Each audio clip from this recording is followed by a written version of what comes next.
ग्वालियर के श्रीमंत राजा Vijayraje Scindia air terminal के साथ ही देश के 16 एयरपोर्ट का लोकार्पण और शिलान्यास कार्यक्रम रविवार को संपन्न हुआ। प्रधानमंत्री नरेंद्र मोदी ने वर्चुअल इस कार्यक्रम में हिस्सा लिया।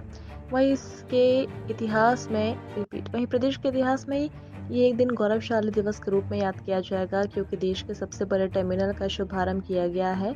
इस मौके पर राज्यपाल मंगूभाई पटेल, मुख्यमंत्री डॉक्टर मोहन यादव सहित केंद्रीय नागरिक उड्डयन मंत्री ज्योतिरादित्य सिंधिया, सांसद विवेक शेजवलकर, स्पीकर नरेंद्र सिंह तोमर सहित प्रदेश के कई मंत्री और जनप्रतिनिधि मौजूद थे। मुख्यमंत्री डॉक्टर मोहन यादव ने कहा कि 16 महीने के रिकॉर्ड समय में इस एयरपोर्ट को बनकर तैयार किया गया है। यह अपने आप में महत्वपूर्ण है। उन्होंने कहा कि इस दिन प्रधानमंत्री नरेंद्र मोदी ने देश के 16 एयरपोर्ट के लोकार्पण और शिलान्यास के कार्यक्रम को एक साथ शुरू किया। चाहता हूं, हमने शुरुआत की थी 29 एकड़ की छोटी जमीन सिविल एन्क्लेव की। मैं नरेंद्र सिंह जी के पास गया, मैंने कहा कि आलू संसाधन का हमारा केंद्र यहां है, वहां से जमीन हमें दीजिए। अब कल्पना करो, 29 एकड़ की जमीन थी, ये एयरपोर्ट बना है 144 एकड़ की जमीन पर मेरे भाई और बहनों। और देखो इतिहास जो हमने रचा है, आपने रचा है, मोहन यादव जी ने रचा है, सभी ने साथ में मिलकर रचा है। देश में पहला एयरपोर्ट बना जो 16 अक्टूबर 2022 को गृह मंत्री जी के द्वारा शिलान्यास किया गया और 16 महीने के अंदर प्रधानमंत्री जी के द्वारा आज लोकार्पण किया जा रहा है। मेरे भाई और बहनों, 75 वर्ष के इतिहास में सबसे कम समय में बना हुआ एयरपोर्ट आपका ग्वालियर का एयरपोर्ट है। मेरे भाई और बहनों, मैं अपने विभाग के सभी अफसरों को भी धन्यवाद देना चाहता हूं। रुबीना जी आप उठिए, शरद जी आप उठिए, रात दिन इन्होंने मिलकर काम किया है नया कीर्तिमान स्थापित करने के लिए ग्वालियर के एयरपोर्ट के लिए। मेरे भाई और बहनों, 16 महीने में बना हुआ ये एयरपोर्ट, और जहां जैसे नरेंद्र सिंह जी ने कहा, ग्वालियर को जहां एक जगह गंतव्य से जोड़ा गया था, आज ग्वालियर के हवाई अड्डे पर मुंबई की प्लेन आती है, दिल्ली की प्लेन आती है, बेंगलुरु की प्लेन आती है, हैदराबाद की प्लेन आती है, इंदौर की प्लेन आती है, अयोध्या की प्लेन आती है, अहमदाबाद की प्लेन आती है। ग्वालियर को पूरे देश के साथ जोड़ने का काम आज संपन्न हुआ है प्रधानमंत्री जी के आशीर्वाद और मोहन यादव जी के साथ के आधार पर। मेरे भाई और बहनों, आज ये एयरपोर्ट 2.5 लाख स्क्वायर फुट का बना है। मध्य प्रदेश का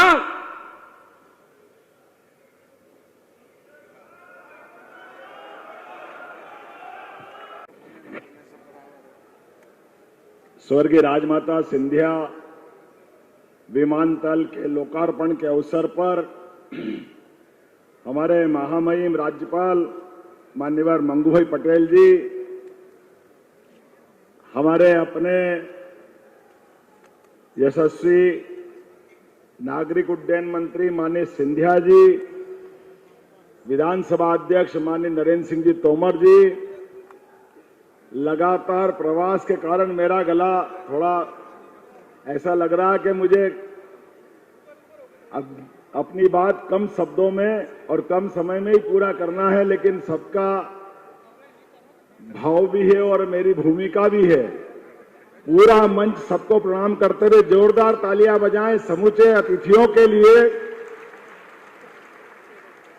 और आज का दिन कई कारणों से बहुत विशेष है। स्वर्गीय राजमाता सिंधिया जी के नाम पर यह नया विमानतल का अपने आप में लोकार्पण, यह हमारी समृद्ध विरासत के साथ वर्तमान में हमारे यशस्वी प्रधानमंत्री के नेतृत्व में बदलते दौर का बदलता भारत और बदलते भारत में बदलते राज्य के अंदर के विकास के नए कीर्तिमान और कीर्तिमान में नया प्रतिमान का इतिहास गढ़ता ये विमानतल है। ये अपने आप में उदाहरण है। जितना इसका गौरवशाली इतिहास ग्वालियर का है, उतनी कलात्मकता के साथ अंदर की सारी एक एक चीजों पर जो काम किया गया है, वो वाकई अद्भुत है। एक बार जोरदार ताली बजाएं इस नाते से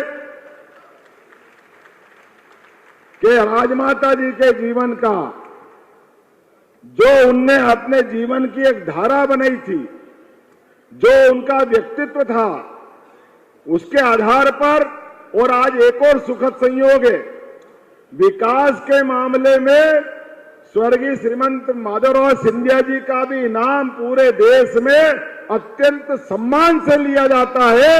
एक बार उनको भी हम स्मरण कर रहे हैं।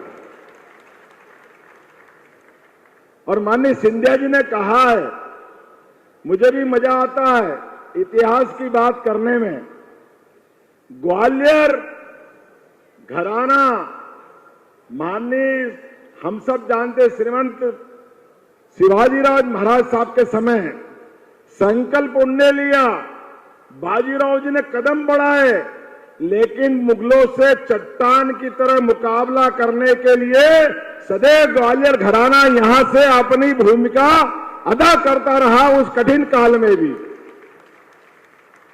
एक नहीं कई उदाहरण भरे पड़े हैं, जहां यहां के हमारे वीर रणबांकुरों ने, यहां की हमारी सेना ने जाकर के दिल्ली को भी धूल चटा करके अपनी ताकत का एहसास कराया है। यह हमारा हजारों साल का इतिहास है।